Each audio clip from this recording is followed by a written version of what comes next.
Assalamualaikum warahmatullahi wabarakatuh. Salam sepak bola Indonesia.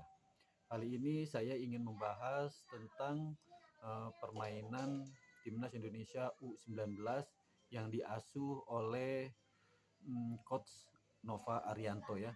Kemarin di usia 17 itu kita diasuh oleh Kurniawan Dwi Julianto dan tidak bisa lolos di grup ya. Nah, kali ini kita akan mencoba gimana caranya biar uh, timnas U19 itu bisa menjuarai AFF 2026 ini, karena Indonesia ini ialah mantan juara bertahan Indonesia tahun kemarin.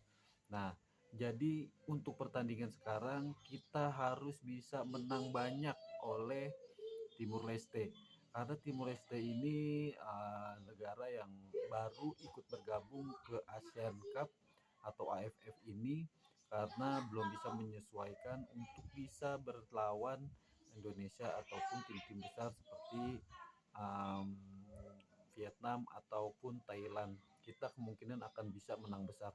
Kalau misalnya Indonesia tidak bisa menang besar, wah itu sangat berbahaya sekali. Karena di grup-grup lainnya itu Thailand sama Australia itu borong gol, banjir gol. Nah, itu gol-golnya banyak sekali mereka gitu. Nah, itu membuktikan kalau pemain mereka itu sangat baik sekali. Nah, di sini memang PR untuk timnas Indonesia itu dari usia U dan senior itu kita sangat minim sekali gol, karena untuk striker atau pemain yang lainnya itu apa ya, kayak kurangnya kata coach Hetzman itu kita tidak terlalu bisa menciptakan peluang gol di gawang lawan gitu. Dia ingin yang bisa membobol gawang lawan itu bukan hanya striker gitu.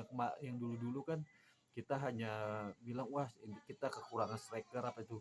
Bukan seperti itu juga. Buktinya kayak Barcelona kan itu kebanyakan bukan striker yang golin. Jadi hampir seluruh pemain bisa mencetak gol. Nah, kita ingin setiap pemain sepak bola Indonesia itu bisa menciptakan peluang di kotak penalti, berani menusuk di area lawan, kotak penalti lawan, dan untuk bisa menciptakan gol-gol yang selanjutnya. Nah, itu dia PR Indonesia memang di situ gitu. Bisa mengelola bola jauh, cuman kalau udah di depan gawang itu seperti grogi sekali gitu. Kadang udah berhadapan dengan kiper aja masih susah untuk mencetak gol gitu, apalagi tendangan-tendangan dari jauh gitu. Jadi kita kalau melihat timnas Indonesia untuk menciptakan gol itu tidak mudah gitu, kayaknya tuh kayak gol-gol keberuntungan gitu, kayak gol-gol yang skemanya tuh yang tidak disengaja gitu, bukannya dari uh, hasil uh, permainan Indonesia gitu, dari permainan taktik apa itu Indonesia gitu. Nah, di situ karena memang Indonesia sangat minim sekali menciptakan gol, apalagi gol-gol banyak, apalagi lawan tim-tim besar gitu. Lawan tim-tim kecil aja seperti Myanmar kemarin aja hanya menang 3-0. Seharusnya kita kalau misalnya sudah masuk ke level Asia kemarin gitu kan, apalagi U23 pernah masuk semifinal gitu, harusnya kita di ASEAN itu harus bisa mendominasi gitu. Tapi buktinya apa?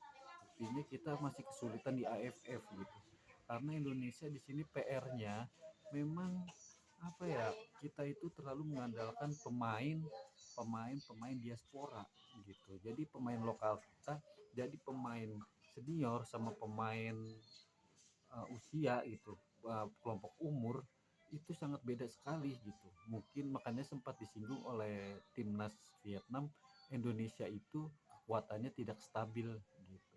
Kalau misalnya kita melihat pemain senior kita itu lebih bagus gitu, karena banyak pemain-pemain diaspora gitu. Nah, kalau misalnya untuk pemain kelompok umur itu kan masih banyak pemain lokal. Jadi kayak turun drastis gitu, nggak seperti tim-tim lain seperti Jepang, walaupun pemain seniornya bagus, pemain juniornya juga bagus gitu. Ke Indonesia enggak gitu.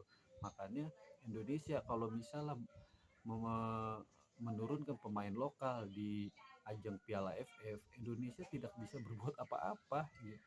Belum bisa berbuat untuk bisa menjuarai AFF, itu sulit sekali gitu. Dulu hanya di zamannya Indra Sapri aja gitu.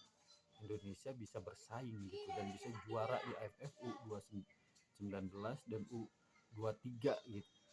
Tapi kalau untuk sekarang, kalau saya ingin itu Indonesia itu harus bisa menjuarai ya, harus bisa menjuarai AFF dulu dari kelompok umur sampai tim senior untuk bisa menguasai ASEAN gitu. Jangan langsung ke Asia, dan apalagi kemarin ingin sekali masuk Piala Dunia gitu. Sebenarnya pemain kita kemarin di Piala Dunia itu sudah masuk kriteria pemain yang cukup bisa masuk Piala Dunia. Cuman ya saya juga tidak tahu kenapa Piala Dunia udah depan mata tapi tidak berhasil juga.